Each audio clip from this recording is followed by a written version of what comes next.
my mind. It's in my mind.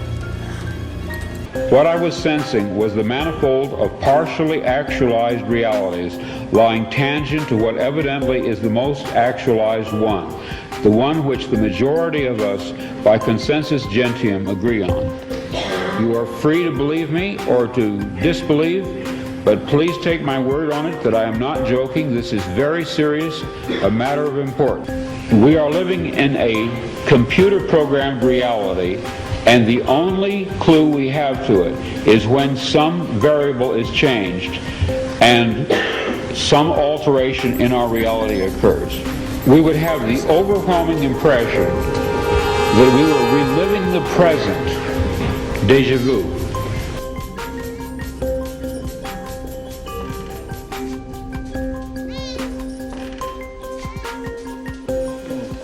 Déjà vu. Perhaps in precisely the same way, hearing the same words, saying the same words, I submit that these impressions are valid and significant. And I will even say this, such an impression is a clue that at some past time point, a variable was changed, reprogrammed as it were, and that because of this, an alternative world branched off.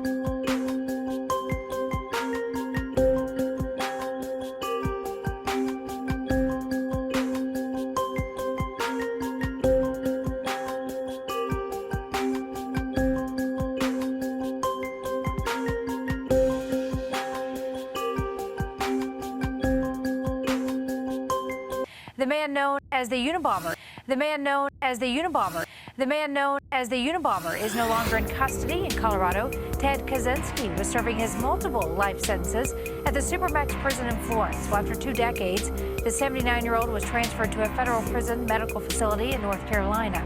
Any details of his medical condition or reason for his transfer are unknown. He pled guilty in 1998 to setting 16 explosions.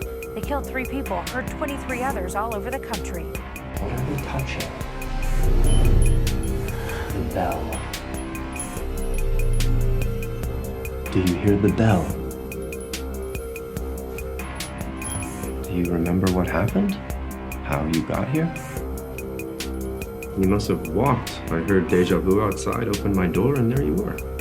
The only clue we have to it is when some variable is changed and some alteration in our reality occurs. We would have the overwhelming impression that we were reliving the present, déjà vu.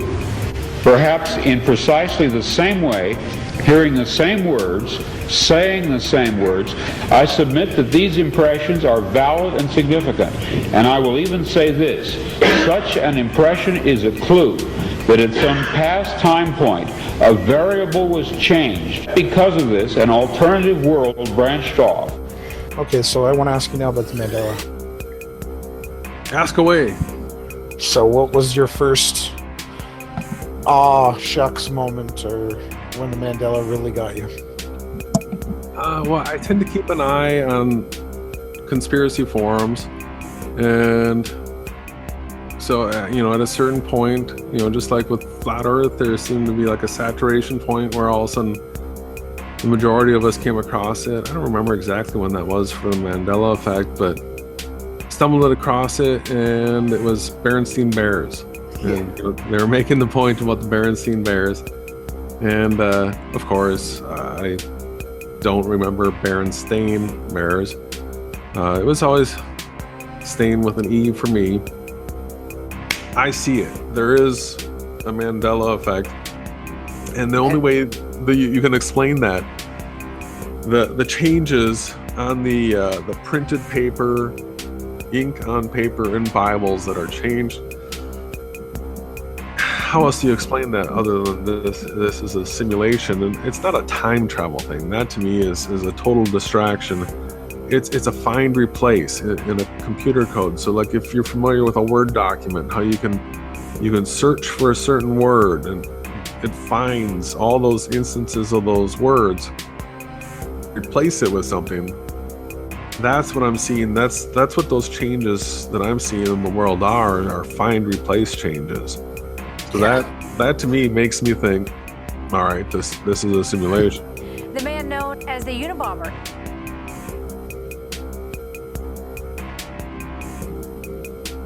The man known as the Unabomber. The man known as the Unabomber. The man known as the Unabomber.